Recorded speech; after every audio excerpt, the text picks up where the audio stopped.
जय श्री राम। राम नाम का क्या चमत्कार होता है, आज हम इस कथा के माध्यम से जानेंगे। एक बार एक गांव में एक साधु रहता था। सारा दिन राम राम जपता रहता था और ढोलकी बजाकर कीर्तन करता रहता। उसकी कुटिया के पास जिस व्यक्ति का घर था वह उससे बहुत परेशान था। एक दिन वह व्यक्ति गुस्से में उस साधु की कुटिया में चला गया और कहने लगा कि तुम क्या दिन रात राम राम रटते रहते हो? तुम्हें तो कोई काम धंधा नहीं है, हमें तो कमाने जाना पड़ता है। तुम्हारी ढोलकी की आवाज़ से मैं सो नहीं पाता। साधु कहने लगा, तुम भी मेरे साथ राम जप के देखो, तब तुम्हें पता चलेगा कितना आनंद आता है। उस व्यक्ति ने थोड़ा खींच कर कहा, अगर मैं तुम्हारे साथ राम राम जपता हूँ तो क्या तुम्हारा राम मुझे खाने के लिए रोटी देगा? साधु कहने लगा कि मुझे तो राम नाम की लगन लगी है, मुझे तो राम जी की कृपा से हर रोज भोजन मिल ही जाता है। तुम भी राम राम जप के देख लो, मुझे भरोसा है भगवान तुझे भी खाने को ज़रूर देगा। वह आदमी उस साधु की चुनौती देता है कि मैं तुम्हारे साथ आज राम राम का भजन करता हूँ। अगर तुम्हारे राम ने आज मुझे रोटी खिला दी, सारी उम्र राम की भक्ति में लगा दूंगा। अगर नहीं खिलाई तो तुम ढोलकी बजाना बंद कर दोगे। साधु कहता है कि मैं तो निष्काम भाव से प्रभु राम की भक्ति कर रहा हूँ, लेकिन फिर भी मुझे तुम्हारी चुनौती मंजूर है। वह व्यक्ति साधु के साथ बैठकर राम राम का जाप करता है और मन में निश्चय करता है कि चाहे कुछ भी हो जाए मैं आज भोजन नहीं करूँगा। देखता हूँ इसका राम मुझे कैसे भोजन कराता है। राम राम का भजन करने के बाद वह सोचता है कि अगर अब मैं घर जाता हूँ तो मेरी माँ और बीवी मुझे खाने को कहेंगे और मुझे रोटी खानी पड़ सकती है, लेकिन मुझे साधु की चुनौती में हराना है। इसलिए वह घर जाने की बजाय गांव के पास के जंगल में चला जाता है। जंगल में एक पेड़ पर चढ़कर बैठ जाता है।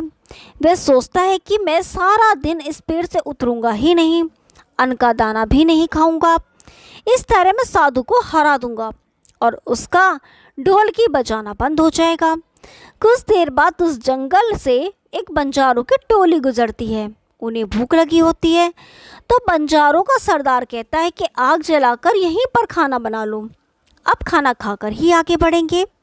खाना बनकर तैयार हो जाता है। बंजारे खाना खाने ही वाले होते हैं कि इतनी देर में बंजारों को सूचना मिलती है कि पीछे से डाकू आ रहे हैं।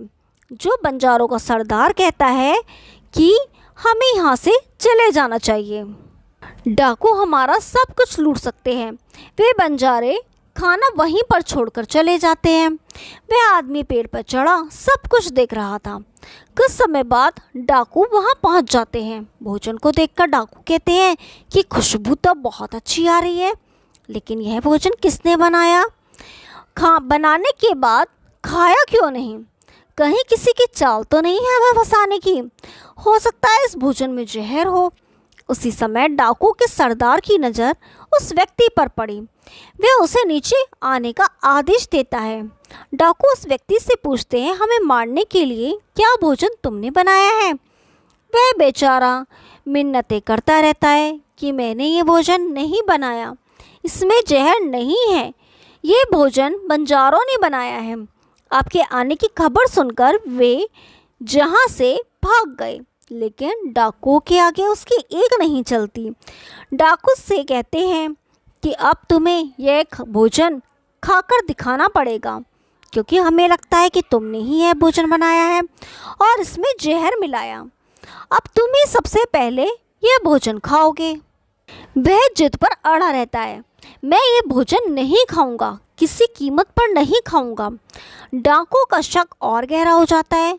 वे बंदूक की नोक उसके सर पर रखकर कहते हैं, तुझे ये भोजन खाना पड़ेगा, नहीं तो गोली खानी पड़ेगी। वह व्यक्ति भोजन कर रहा है और साधु को याद करते करते आंसू उसकी आंखों से बह रहे थे।